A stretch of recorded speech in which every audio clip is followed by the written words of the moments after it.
E aí, pessoal, nessa aula iremos dar uma introdução ao conceito de bioquímica. Essa vai ser a primeira aula da playlist de bioquímica. Essa aula vai servir tanto como um resumo como uma introdução. Por quê? Você vai ter um mapa mental dos principais conceitos, dos principais tópicos que serão abordados. Você também pode usar para fazer um resumo. Caso você tenha assistido todas as aulas e você agora queira um resumo rápido dos principais conceitos e dos principais temas abordados, você pode voltar para essa aula. Então, essa aula vai servir tanto como um resumo, tanto quanto uma introdução ao tema. Então, vamos lá. O que é a bioquímica? A bioquímica é a química da vida, mas nós temos dois conceitos que estão sendo abordados aí. É o conceito de biologia e o conceito de química. O conceito de biologia, nós já estudamos ele, e a biologia é o estudo da vida e de toda forma de vida. E o que é a química? Eu coloquei a química aqui como sendo o estudo da matéria e suas transformações. Então, se a biologia é o estudo da vida e a química é o estudo da matéria e suas transformações, portanto, a bioquímica é o estudo da matéria e suas transformações dentro dos seres vivos. Todas as transformações que acontecem dentro da matéria, dentro da biologia, dentro do ser vivo, é bioquímica. Faz parte do estudo da bioquímica. Então veja bem, você pode observar o planeta Terra e dividir todos os objetos que existem nele, toda a matéria que existe nele, em matéria orgânica e matéria inorgânica. Ou seja, aquele que possui e que não possui vida. Aquele que não possui vida é chamado de inorgânico. E o que possui vida é chamado de orgânico. E era assim que os químicos dividiam as coisas. E foi assim que a química foi dividida. A química ela é subdividida em dois grandes tópicos, que é a química inorgânica e a química orgânica. E o conceito que eles utilizavam para subdividir era esse. A química inorgânica era a química dos compostos não vivos, enquanto a química orgânica era a química dos compostos vivos, ou seja, a química da biologia. Portanto, esse conceito não é mais usual nos dias de hoje. Existe um novo conceito, uma nova forma de explicar essas diferenças dentro do campo da química. Ainda ficou subdividida entre química inorgânica e química orgânica, porém, os conceitos que temos sobre esses termos foi modificado. Os atuais conceitos são os seguintes: a química inorgânica é o ramo que estuda os compostos que não possuem carbono. Ou seja, os compostos que não são ricos em carbono é o que é estudado pela química inorgânica. A química inorgânica estuda os compostos que não são ricos em carbono. Isso não significa que a química inorgânica não estuda composto que possua carbono, portanto que esse carbono seja de origem mineral, como é o caso do dióxido de carbono.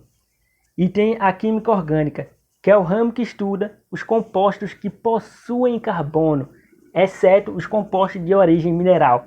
Mas essa diferença entre química inorgânica e entre química orgânica, você não precisa focar bastante nele, porque aqui é um conceito de biologia, e esses conceitos são conceitos de química. Você vai se aprofundar nas diferenças entre a química inorgânica e a química orgânica quando você estudar química.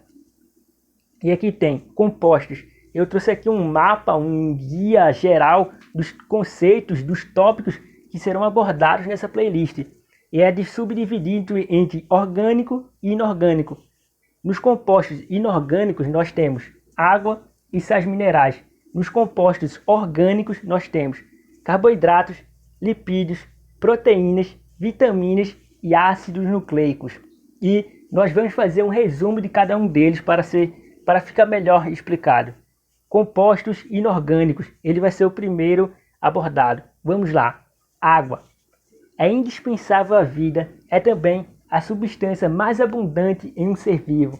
Se perguntar qual é a substância química mais abundante em um ser vivo, a resposta é a água. A água é uma característica da vida em nosso planeta. Vamos lá. Sais minerais. Muito importante para o bom funcionamento de um organismo. A falta de certos minerais pode levar à morte. Então, para você ter a noção da importância dos sais minerais. Aqui tem. Vamos sair dos compostos inorgânicos e vamos dar entrada aos compostos orgânicos. Carboidrato. fonte primária de energia e presente em vários alimentos. O principal fonte de energia que os seres vivos têm é os carboidratos. Eles primeiros utilizam os carboidratos. Se, digamos assim, tem uma fonte primária, a primeira coisa que ele utiliza para saciar sua necessidade de energia é o carboidrato. E aqui tem lipídios, fonte secundária de energia e isolante térmico. Aqui você vai compreender melhor porque eu estou chamando carboidrato de fonte primária. Por quê? Porque eu primeiro utilizo o carboidrato, quando acaba o carboidrato eu utilizo o lipídio. Então, o carboidrato é o primeiro, que é a fonte primária, logo depois eu tenho o lipídio, que é a fonte secundária de energia. Então vamos lá, lipídios, fonte secundária de energia e isolante térmico. O lipídio ele é também conhecido como gordura. Alguns seres vivos, como o urso polar, utilizam a gordura para se proteger do frio. Ele é um isolante térmico, assim como os nossos casacos são um isolante térmico para a gente no inverno. Aqui tem proteínas, ainda em compostos orgânicos. Fonte terciária de energia e substância orgânica mais abundante nos seres vivos. Vamos lá, tem duas coisas aí. Fonte terciária. Primeira fonte, a fonte primária, carboidrato. Segunda fonte, fonte secundária, lipídio ou gordura. Terceira fonte, fonte terciária, proteína. E aqui tem dizendo, fonte terciária de energia e substância orgânica mais abundante nos seres vivos. Você deve estar se perguntando, você disse que a substância mais presente nos seres vivos era a água. Sim, a substância no geral, porém, a substância orgânica mais presente nos seres vivos são as proteínas. E logo depois nós temos vitaminas, essenciais ao bom funcionamento da vida. Eu preciso de poucas vitaminas para sobreviver. Algumas das vitaminas eu consigo produzir e algumas eu não consigo produzir. Eu tenho que achar ela nos alimentos. Essas proteínas que eu não produzo, que eu só encontro através da alimentação, é conhecida como vitaminas essenciais. Logo depois nós temos os ácidos nucleicos. Ele recebe esse nome porque esses dois tipos de ácidos, o RNA e o DNA, ele foi primeiramente encontrado dentro do núcleo, por isso é conhecido como ácido nucleico. Porém, as células, no caso os procariontes, que não possuem núcleo, também possuem esses tipos de ácidos nucleicos. Então ele só recebe esse nome para fazer uma menção a esse primeiro local onde eles foram encontrados. E aqui eu coloquei duas imagens de como é a molécula da proteína e do carboidrato. Carboidrato primeiro e a proteína depois. O que é que eles têm em comum? Veja, ele tem uma abundância de carbono. Uma das características dos compostos orgânicos é a cadeia carbônica. Veja, o CO2 ele tem um carbono e 2 oxigênios.